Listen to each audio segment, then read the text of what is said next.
کہتے ہیں عجم کے بادشاہ کو ایک ایسی بیماری لگی جس کا شاہی طبیبوں کے پاس کوئی علاج نہ تھا۔ انہوں نے بہت کوشش کی کہ بادشاہ تندرست ہو جائے، مگر کوئی دوا کارگر ثابت نہ ہوئی۔ بادشاہ دن بدن لاغر ہوتا چلا گیا اور سوکھ کر کانٹا ہو گیا۔ مرض لا علاج ہو گیا تو بادشاہ کے ایک درباری نے اس سے کہا، بادشاہ سلامت، شہر کے دور دراز کے ایک علاقے میں ایک ایسے بزرگ رہتے ہیں جو کوئی بھی دعا مانگے رد نہیں ہوتی۔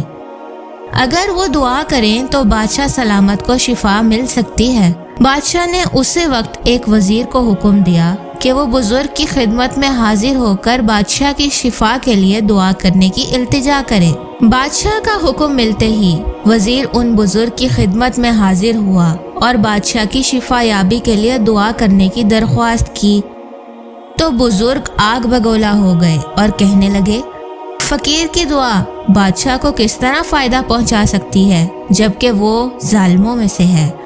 خدا کی مخلوق پر ظلم کرتا ہے، کیا اسے خدا کا خوف نہیں؟ خدا اس سے ناراض ہے، وہ اس پر کیوں کر رحم کھائے؟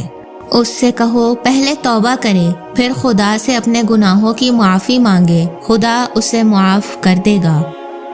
وزیر نے آ کر بادشاہ کو بزرگ کی باتوں سے آگاہ کیا۔ بادشاہ کی بند آنکھیں کھلیں اور اس کے اندر کی تاریکی میں روشنی پیدا ہو گئی۔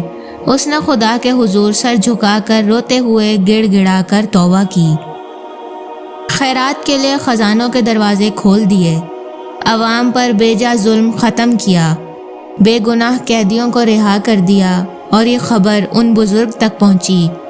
وہ بہت خوش ہوئے، وضو کیا، نماز ادا کی اور اس بادشاہ کی صحت یابی کے لیے دعا کی۔ بزرگ کی دعا کے چند ہی دنوں بعد بادشاہ کی حالت بہتر ہونے لگی اور وہ صحت یاب ہو گیا۔ جو کام شاہی طبیبوں سے نہ ہوا، وہ کام بادشاہ کی سچی توبہ اور بزرگ کی دعا سے ہو گیا۔